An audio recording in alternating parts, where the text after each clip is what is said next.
En parcourant les couloirs d'Avalon, nous avons fait la connaissance d'Aurélia. Alors pourrais-tu te présenter? Alors je m'appelle Aurélia Frachon, j'ai créé les éditions Brume il y a 2 ans. D'accord. Donc voilà, c'est une maison qui a plusieurs auteurs à l'heure d'aujourd'hui. On a Vanra pour la série Stray Dog, qui est un manga qui revisite le mythe de la bête du Gévaudan dans un univers steampunk. On a l'auteur Lin pour la BD Shinobi Eri, donc, qui raconte la chute des ninjas au XVIe siècle. Donc voilà, on a plusieurs projets, on a des contes pour enfants aussi avec la collection Pourquoi. On a un comics en préparation peut-être sur la Seconde Guerre mondiale, on a un recueil de nouvelles fantastiques dans la ligne d'Edgar Allan Poe et aussi des romans en préparation. D'accord. Pourquoi justement tu as voulu créer cette boîte d'édition? C'était une envie d'être indépendante? C'est quoi ton objectif? Alors au début c'était plus un projet pour le loisir, on va dire. C'était plus un défi qu'on s'était lancé. On voulait faire que du numérique au départ pour ne pas avoir de dépenses papier. Et la rencontre avec Vanra justement a fait qu'on s'est lancé dans le papier à 100 000 % parce que voilà, je suis quelqu'un qui est bibliophile en fait, et voilà, le papier, l'odeur, les couvertures, voilà. Donc on essaie de soigner beaucoup les projets papier, de faire en sorte que ce soit de beaux objets, qu'on ait plaisir à mettre dans une bibliothèque, à sortir aussi, à regarder. On a aussi un partenariat avec Comixology pour tout ce qui est développement de l'édition numérique. On a des projets aussi d'audiobook avec le studio OneTech pour tout ce qui est contes pour enfants pour l'instant et d'autres projets qui sont en cours aussi. Et donc voilà, ça a pris beaucoup de proportions très vite. On a aussi un partenariat avec la Joshibi University of Art de Tokyo. Ah pour oui. un concours, oui, voilà, c'est pour ça. Donc, en 2 ans, en fait, voilà, c'est parti de quelque chose de vraiment très récréatif, on va dire, qui n'avait pas d'incidence. Moi, j'étais en pleine étude justement d'édition en master à la Sorbonne, et ça a pris des proportions pas possibles. On a fait des rencontres d'auteurs merveilleuses qui nous ont incités, voilà, à prendre un petit peu d'importance, on va dire. Et voilà, on en est là aujourd'hui, et donc on va se monter en EURL d'ici quelques mois. On est en train de voir pour des participants. Donc c'est un projet qui monte. Voilà, et justement, en parlant de projets qui montent, alors pour la bande dessinée, Shinobi Eri. Shinobi Eri. Voilà. Et donc il y a eu un financement participatif. C'est ça.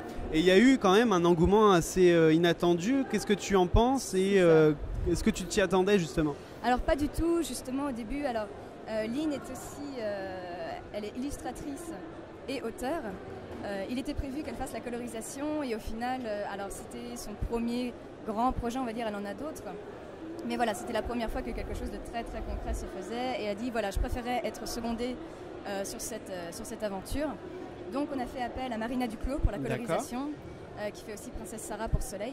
Donc voilà, ça nécessitait une rémunération de plus. Alors sachant que voilà, nous on essaie d'offrir des droits d'auteur qui sont relativement importants pour le monde de l'édition, parce que voilà, on est tous auteurs et on comprend qu'il faut participer. Et justement, pourquoi avoir lancé cette optique d'avoir plus de droits d'auteur, etc. Juste pour le respect de l'auteur, justement. Un livre ou une histoire telle qu'elle soit, que ce soit audiovisuel ou autre, ça reste son bébé, en fait. C'est vraiment le projet de toute une vie parfois. Les personnages, c'est parfois des choses qui nous touchent très, très personnellement. Et je sais pas, voilà, dans le monde de l'édition, généralement, les droits d'auteur sont de 6 à 12% au maximum. Nous, on essaye de faire une tranche entre 20 et 40%.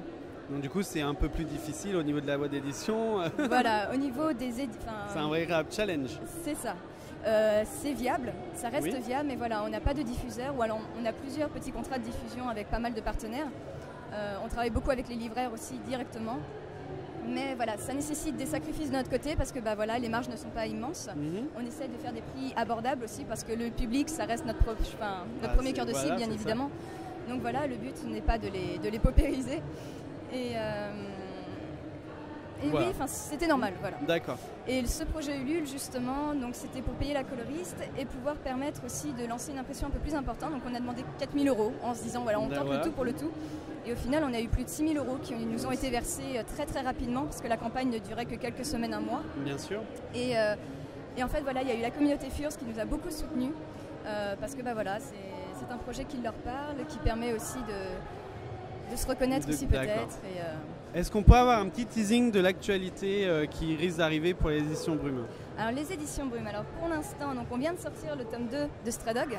sûr. Donc voilà, et en préparation, donc, nous avons un recueil de contes pour enfants qui est de la collection Pourquoi. Le premier était Le Chat et l'Étoile, qui a été auto-édité et qui s'est plutôt très bien vendu. On a eu pas mal de très bons retours. Donc voilà, pour le salon Jeunesse de Montreuil, on sera présent. D'accord. On aura un stand et on présentera donc un recueil en cuir avec les 5 contes à l'intérieur, les 5 premiers contes de la collection.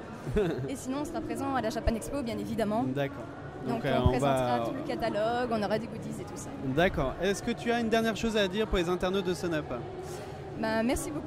Et puis en espérant que vous soyez intéressés par notre projet et que vous soyez auteur ou quoi que ce soit, n'hésitez pas à nous contacter. Nous, on est toujours ouverts à des aventures humaines chaleureuses et dynamiques. Et voilà, il n'y a pas de souci. Merci beaucoup. De toute façon, tous les liens seront dans la description de la vidéo. Et puis voilà, merci beaucoup pour l'interview. Merci à toi, c'est très gentil.